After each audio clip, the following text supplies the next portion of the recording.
Okay, तो बच्चे previous class में, हाँ बोलिए, आवाज आ रहा है सही बच्चे को?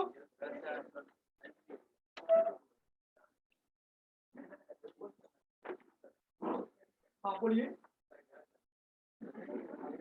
लोग।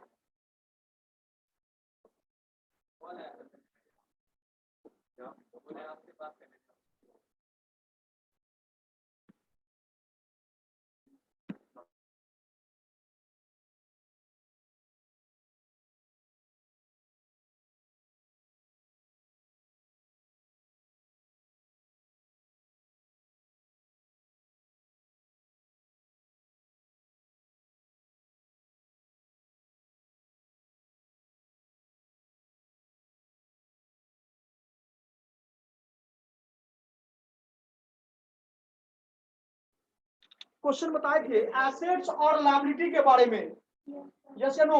क्या इस दोनों पॉइंट में कोई प्रॉब्लम है किसी बच्चे को? ओके, एक बेसिक क्वेश्चन है, व्हाट आर द, लिखो सभी बच्चे, what are the difference between, what are the difference between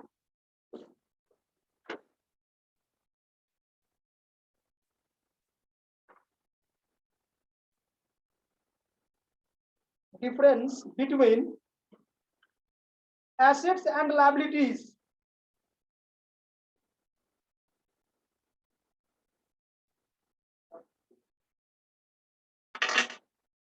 Assets and liabilities, क्या ये क्वेश्चन ठीक है?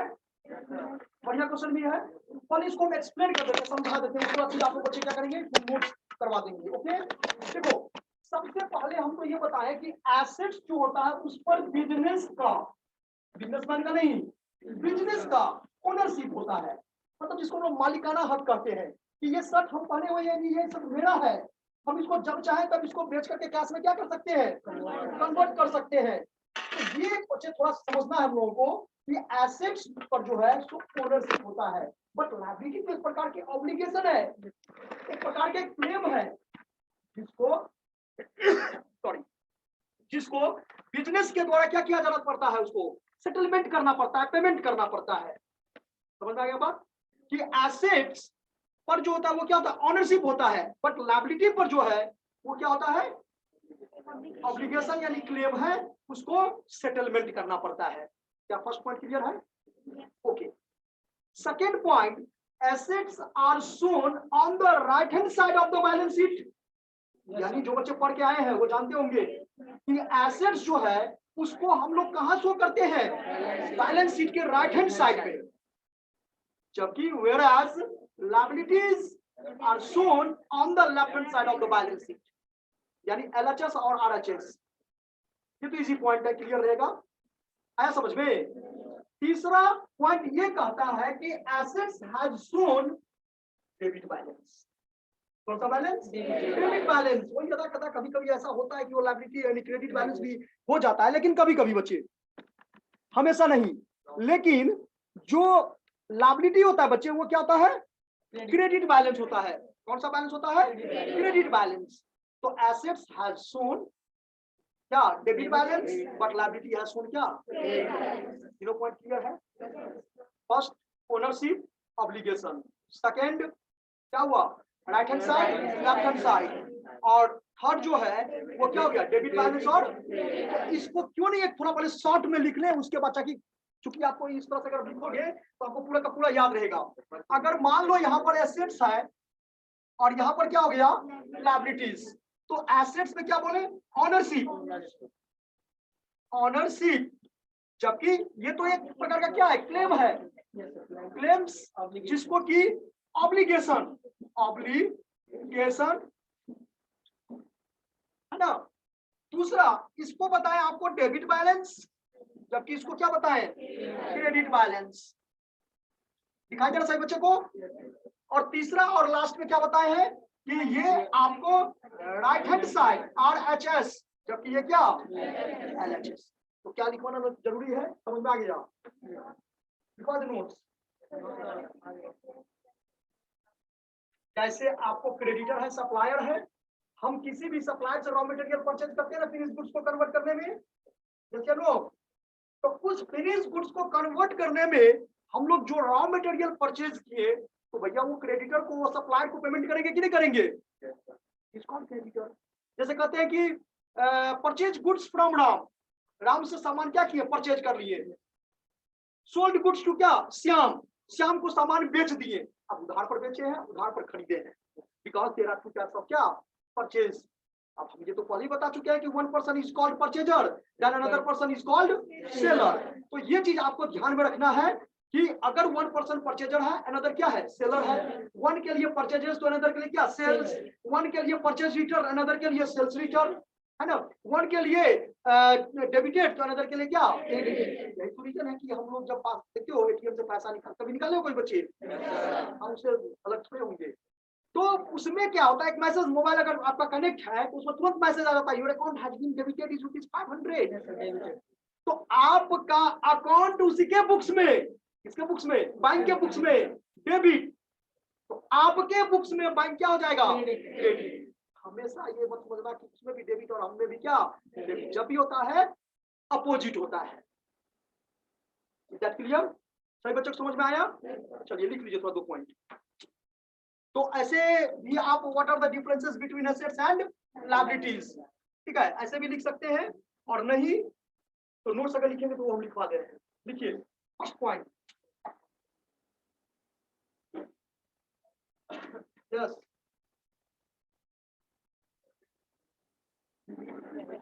हेलो, आवाज नहीं।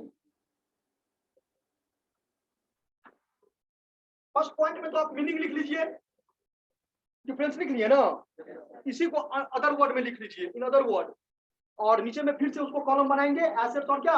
लायबिलिटीज। तो कभी भी बच्चे याद रखना, जब भी डिफरेंस हम पूछे तो जनरली आप करना क्या कि पॉइंट के माध्यम से उसका आंसर दोगे तो निश्चित रूप से आपका क्या होगा, वो ज्यादा मतलब अट्रैक्ट होगा।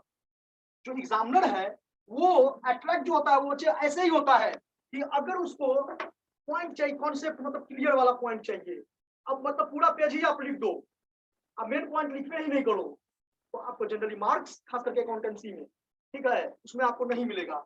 तो आप कैसे लिखेंगे? पहला कॉलम लिखिएगा बेसिस ऑफ डिफरेंस।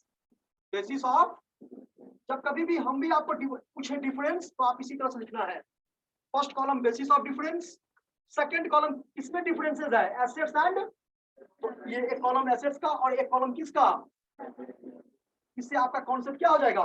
देखिए सबसे पहले इसमें लिखिए मीनिंग, एसेट्स का मीनिंग। एक पॉइंट तो ये भी बन सकता है, देखिए assets refers to the, assets refers to the valuable resources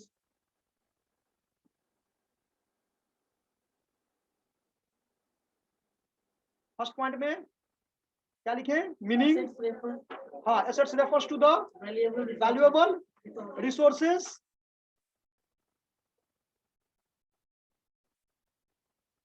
valuable resources public करके वहां पर हम आप लोगों को वहां प्रॉपर्टीज भी लिख सकते हैं। वैल्यूएबल रिसोर्सेज, रिसोर्सेज का मतलब क्या हुआ? ब्रैकेट में लिख लीजिएगा प्रॉपर्टीज। तो एसेट्स रेफर्स टू प्रॉपर्टीज या वैल्यूएबल रिसोर्सेज और things owned by a business concern, own, OWNED. Assets refers to properties or valuable resources owned by a business concern.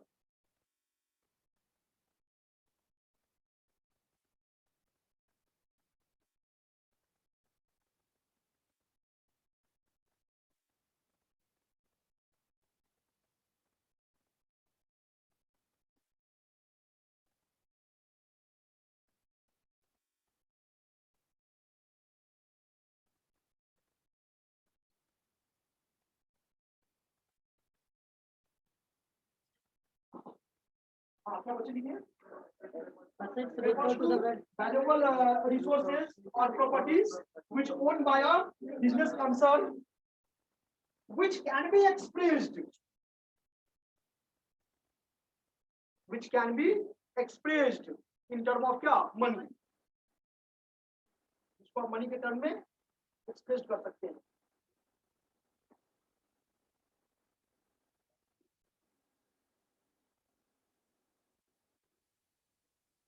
Okay, और लायबिलिटी में लिख लीजिए, लायबिलिटी का बताया था, ऑब्लिगेशन ना, देखिए liability is the financial obligation, liabilities is the financial obligation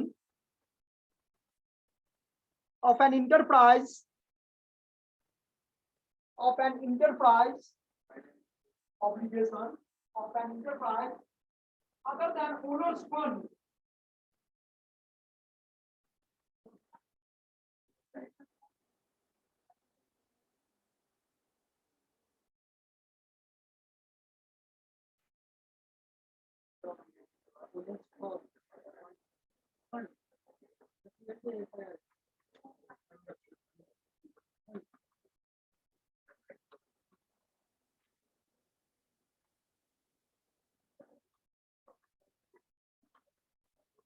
okay, तो समझ में आया ये point, enterprises other than owner's fund, other than owner's fund, ये तो मीनिंग हो गया।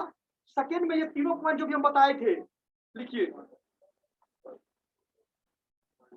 Nature of balance, basis of difference में क्या लिखेंगे, हाँ, other than owner's fund, owners मतलब जो बिजनेसमैन को चुकाएगा बच्चे, हाँ, नेचर ऑफ बैलेंसेस,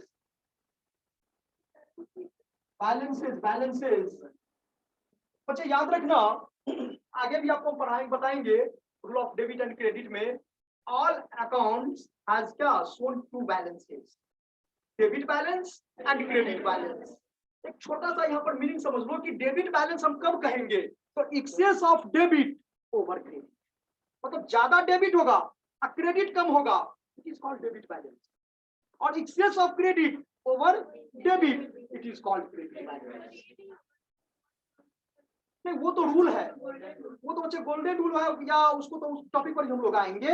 हम यहाँ नेचर ऑफ बैलेंसेस की बात कर रहे हैं, तो बताए थे ना, assets has shown debit balance but liability has shown credit balance.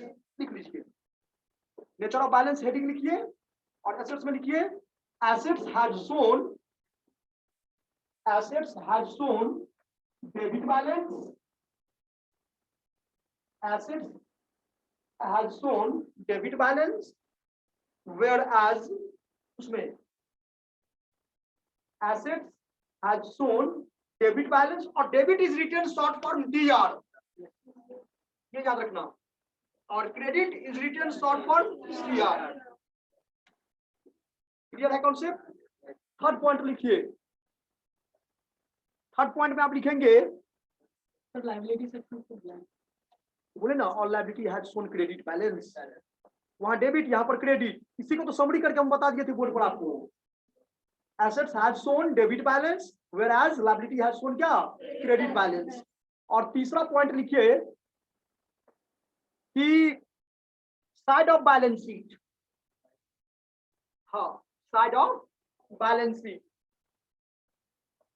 Side of balance sheet, यहाँ पर लिखो साइड ऑफ बैलेंस शीट। तीसरा point, side of balance sheet, assets are shown, assets are shown, assets are shown on the right hand side, या RHS भी short form में लिख सकते हैं, assets are shown on the right hand side of the balance sheet. उसमें लिख लो liabilities have shown credit balance, sorry, liability has shown left hand side of the balance sheet, credit has shown left hand side of the balance sheet।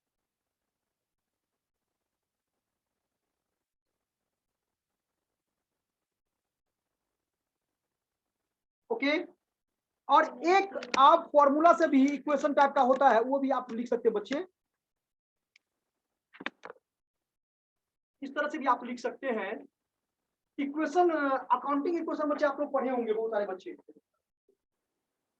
Accounting equation में उसमें point लिख लीजिए आप, formula used, basis of difference में क्या लिखेंगे, formula used,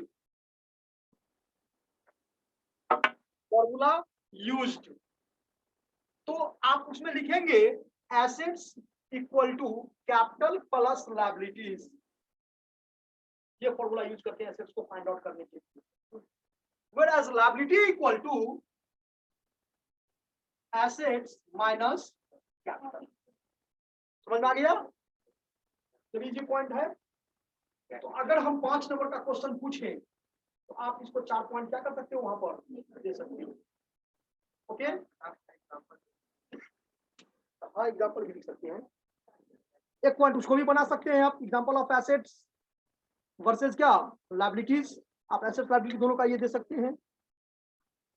okay बच्चे, तो एसेट्स का टॉपिक बताते जाइएगा। एसेट्स का टॉपिक क्लियर हो गया, लायबिलिटी क्लियर हो गया, कैपिटल हो गया, एक्सपेंसेस लिखो, expenses it means the amount spent, it means the amount spent मतलब बच्चे खर्च होता है, याद रखना। हाँ, it means the amount spent on the cost of the goods, good मत लिख देना, goods,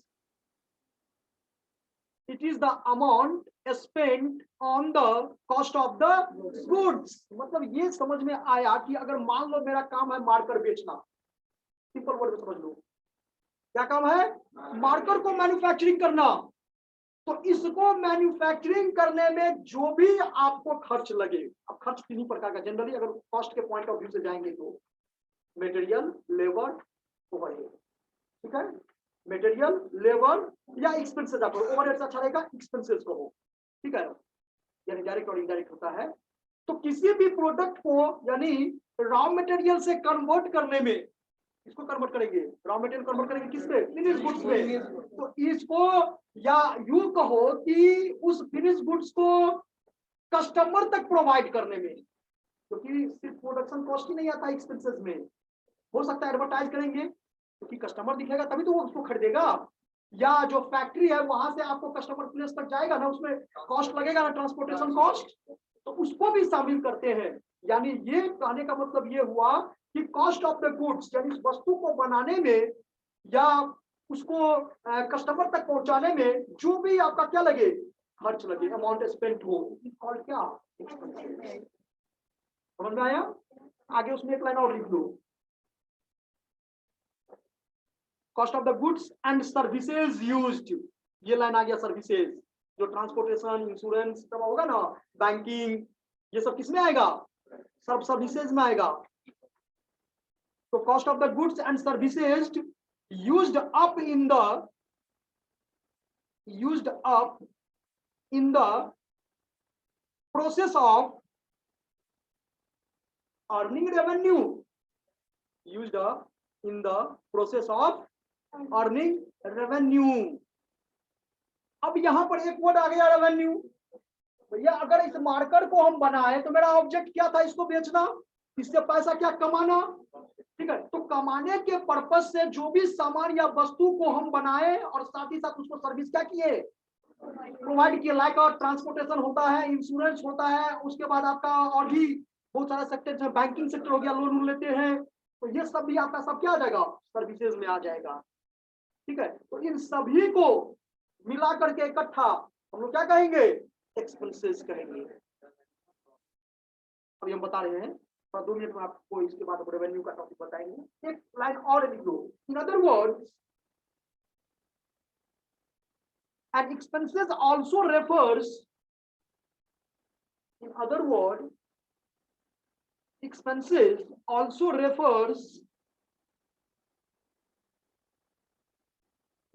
also refers to an expenditure।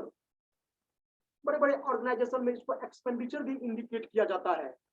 ठीक है, तो कभी ये कंफ्यूज नहीं होना है कि एक्सपेंडिचर और क्या एक्सपेंसेस बोथ आर डिफरेंट। ठीक है, बहुत सारे ऑर्गेनाइजेशन में एक्सपेंसेस को हम लोग क्या डिनोट करते हैं। हाँ, अंतर क्या है, तो अंतर सिर्फ इतना ही है कि जो नॉन ट्रेडिंग कंसर्न होता है, ध्यान सुनना, कौन नॉन ट्रेडिंग कंसर्न, यानी जिसका ऑब्जेक्ट प्रॉफिट जनरेट करना नहीं है बल्कि सर्विस प्रोवाइड करना है, लाइक मंदिर, मस्जिद, गुरुद्वारा, church, doctor, advocate, engineers, chartered accountant, teachers, professors.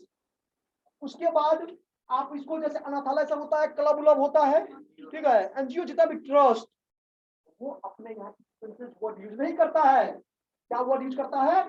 Expenditure. और इसका बहुत बड़ा रूप है एक्सपेंडिचर का। Expenditure are also classified into two categories. और कौन? Revenue expenditure and capital expenditure.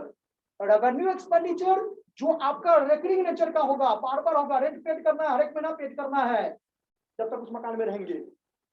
Interest पे करना है, हर एक महीना पे करना है। उसका सैलरी देना है एम्प्लॉय को, हर एक महीना देना है। वर्कर को वेजेस देना है, it is called revenue expenditure.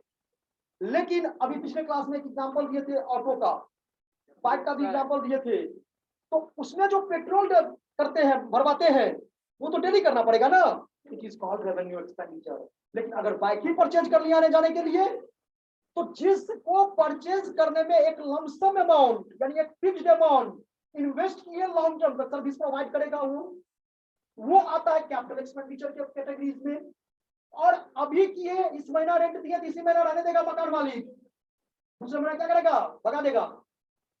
मतलब सॉरी, वो क्या करेगा? आपको हटा देगा, बाहर कर देगा। वो बात समझ में आ रहा है? तो जिस अमाउंट को स्पेंड करने से एट अ टाइम, इमीडिएटली या क्विकली प्रॉफिट जनरेट, फिर अगर आगे प्रॉफिट लेना है मुझे, तो फिर से उसको क्या करना पड़ेगा? खर्च करना पड़ेगा। It is called revenue expenditure. लेकिन जिसको स्पेंड करने, दोनों खर्ची है बच्चे, दोनों क्या है? खर्ची है। लेकिन ये रेवेन्यू और वो क्या, लॉन्ग टर्म तक सर्विस प्रोवाइड करे, लॉन्ग टर्म तक प्रॉफिट को जनरेट करने में हेल्प करे, तो उसको हम लोग कैपिटल के कैटेगरी में रखते हैं। और जो शॉर्ट टर्म इमीडिएटली जो करे, उसको हम लोग रेवेन्यू एक्सपेंडिचर के कैटेगरी में रखते हैं। Is that clear? समझ में आ गया? ओके, तो एक्सपेंसेस एंड एक्सपेंडिचर।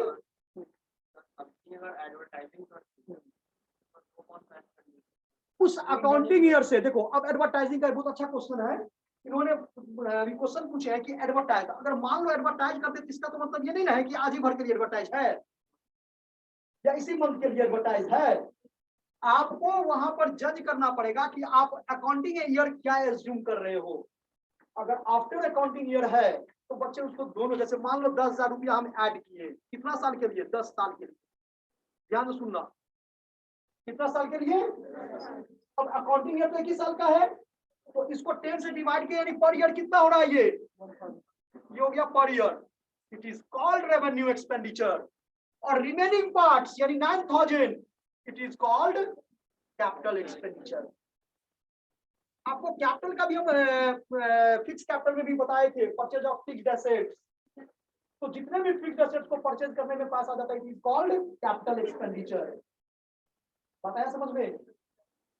समझ में आया आपको कि उस अकाउंटिंग ईयर से जितना रिलेटेड एक्सपेंडिचर है ना, वो आपको जाएगा रेवेन्यू एक्सपेंडिचर में, और जो रिमेन बच जाएगा वो किस में जाएगा?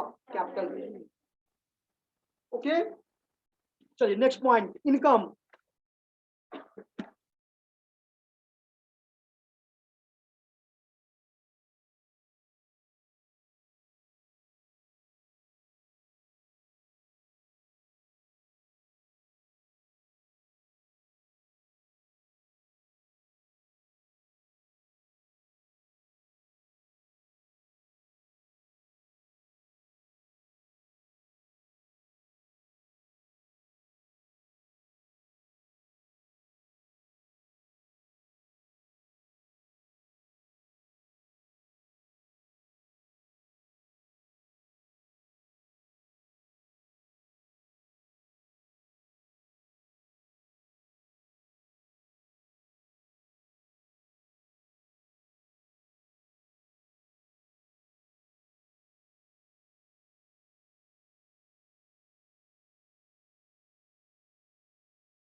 ओके, तो करंट एसेट्स का जो मीनिंग डिफिनेशन हम आपको लिखवाए, कॉपी पर भी नोट करवाए आप लोगों को बच्चे, कि करंट एसेट्स वो एसेट्स होते हैं जिसको with in one accounting year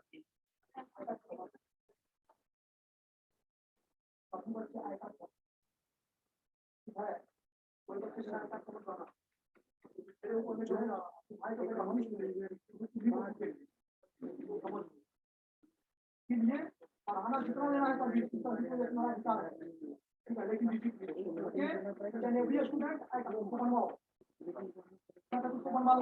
please kindly request every student एक सीक्वेंस में बैठेंगे और प्रॉपर्ली ड्रेस जो भी आपका यूनिफॉर्म है जो भी मिला है नहीं टूट गया उसको फिर से दोबारा बनवाइए, आपका कर्तव्य है, ड्यूटीज है। ओके, हाँ, तो करंट एसेट्स का मतलब क्या समझा है कि वो सारा एसेट जिसको with in one accounting year. उस दिन आउटस्टैंडिंग एक्सपेंसेस आप पढ़ाए थे तो उसमें बोले थे जैसे हम दे दिए 2 महीने 3 महीने का जाता वो अकाउंटिंग ईयर से ज्यादा हो गया तो वो इसमें आ जाता नहीं, वो प्रीपेड हुआ बच्चे, ज्यादा दे दिया मतलब एयरटेल का प्लान नहीं सुने हो, प्रीपेड, प्री मतलब पहले, पेड मतलब भुगतान, अब जब दे ही दिए यानी पेड कर दिए एडवांस, वो होता है prepaid. Prepaid is also known as expenses paid in advance. ध्यान से देखना, एक्सपेंसेस पेड इन एडवांस। तो इसी को हम समझाए थे क्या कि expenses paid in advance is also known as prepaid. इसी को हम दूसरा नाम क्या कहते हैं, प्रीपेड एक्सपेंसेस। ठीक है, और यही मान लो आप पेड कर दिए एडवांस, तो हम भी तो एडवांस ले लिए तो मेरे लिए लायबिलिटी हो जाएगा, जिसको अनअर्न इनकम समझाए थे आपको। क्या समझाए थे?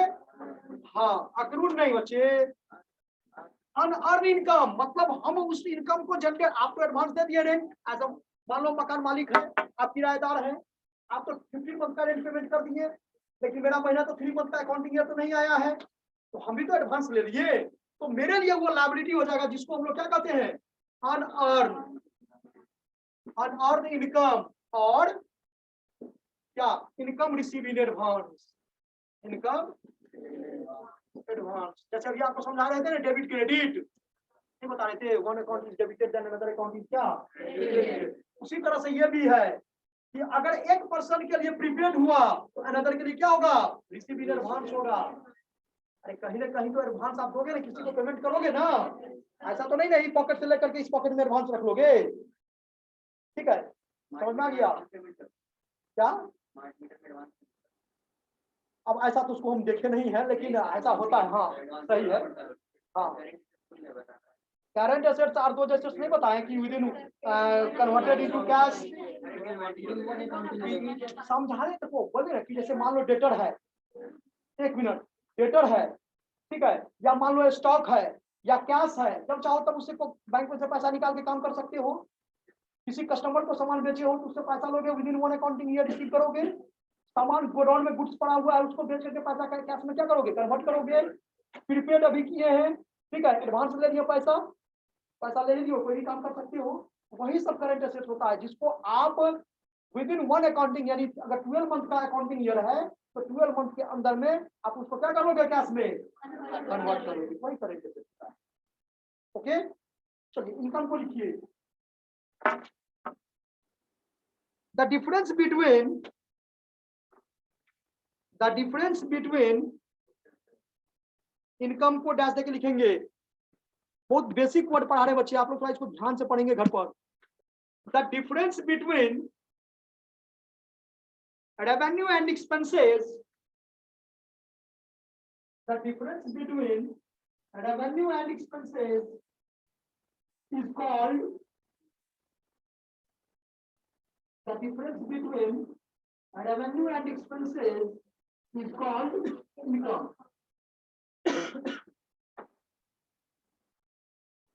देखो, लेकिन मेरा जहां तक यहाँ पर मानना है, ठीक है, प्रॉफिट को भी इसका मतलब तो प्रॉफिट भी वही हुआ कि मान लो 5 रुपया बनाने में लगा, 7 रुपया में बेच दिए तो 2 रुपया क्या हो जाएगा, profit as well as income.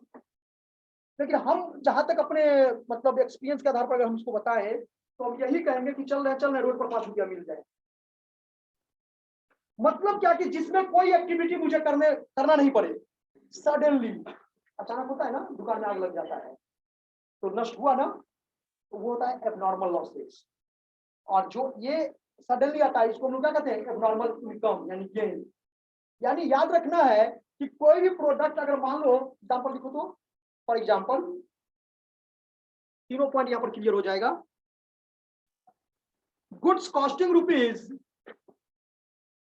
Goods costing rupees 50,000, goods costing rupees 50, goods costing rupees 50,000 are sold rupees 72,000, are sold rupees 72,000। 50,000 का सामान था, 72,000 में बेच दिए।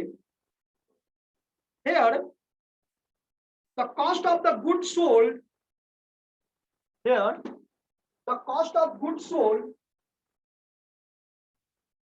here the cost of the goods sold is rupees 50,000,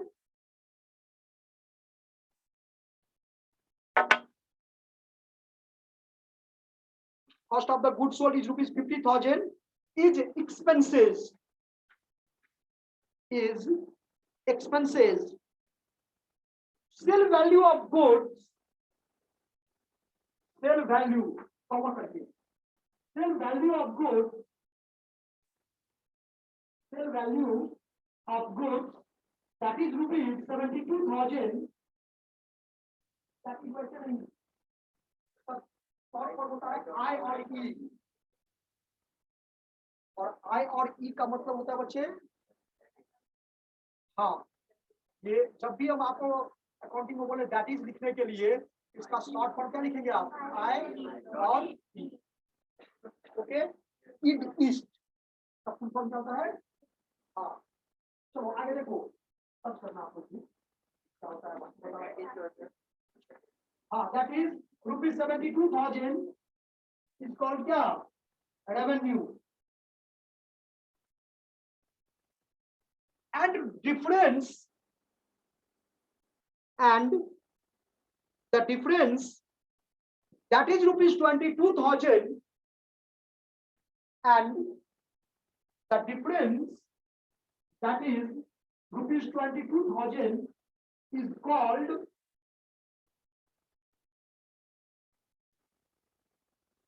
and the difference that is rupees 22,000 is called an income। Paragraph change करके 10 income equal to revenue minus expenses कर सकते हैं। यहीं पर अगर हमको इस फॉर्मूला से एक्सपेंसेस निकालना हो बच्चे, एक्सपेंसेस इक्वल टू क्या हो जाएगा, रेवेन्यू माइनस इनकम, और यहां पर मुझे अगर रेवेन्यू निकालना है, हाँ, इनकम प्लस एक्सपेंसेस, ये बेसिक चीज है बच्चे, समझ में आ रहा है, तीनों पॉइंट क्लियर हो गया। एक बार फिर से इसको समझ ले,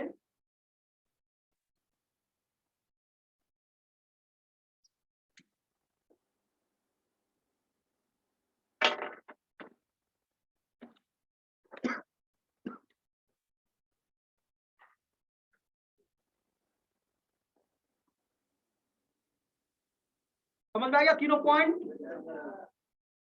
नेक्स्ट रेवेन्यू, अच्छा जो बच्चे पढ़ के आए हैं वो हैंड रेज करेंगे, अकाउंटिंग जानते हैं ना पहले से, जो बच्चे जानते हैं वो बताएंगे मुझे, हाँ ठीक है। अब बच्चे सबसे पीछे आप बताएंगे मुझे, हाँ, sales is also known as, sales का दूसरा नाम क्या है, कोई बुक आपने पढ़े होंगे, डिटेबल या अच्छी कर्मा या पीएस दिवाल कोई पढ़े होंगे, अच्छे सी हम लोग का नाम था सीबीएसई नहीं, पूरा sales is also known as revenue from operation, और cost of goods sold is also known as cost of revenue from operation. तो कभी कभी कंफ्यूज नहीं होना है, अगर रेवेन्यू फ्रॉम ऑपरेशन लिखा हुआ हो तो आप समझ लेना वो क्या है, सेल्स है। देखो यानी कि रेवेन्यू ना, देखो revenue refers to the earning of business. Revenue refers to the earnings, ऐसा लगा दीजिएगा। Revenue refers to the earnings of business, लेकिन रेगुलर वर्ड को मत भूलना, ठीक है। रेगुलर होना चाहिए वो, रेंट रिसीव है तो हर एक महीना रेंट रिसीव होगा, 12 महीना होगा, या इंटरेस्ट रिसीव है, कमीशन रिसीव है, ठीक है। It also means the income, it also means the income of a regular nature, of a regular nature.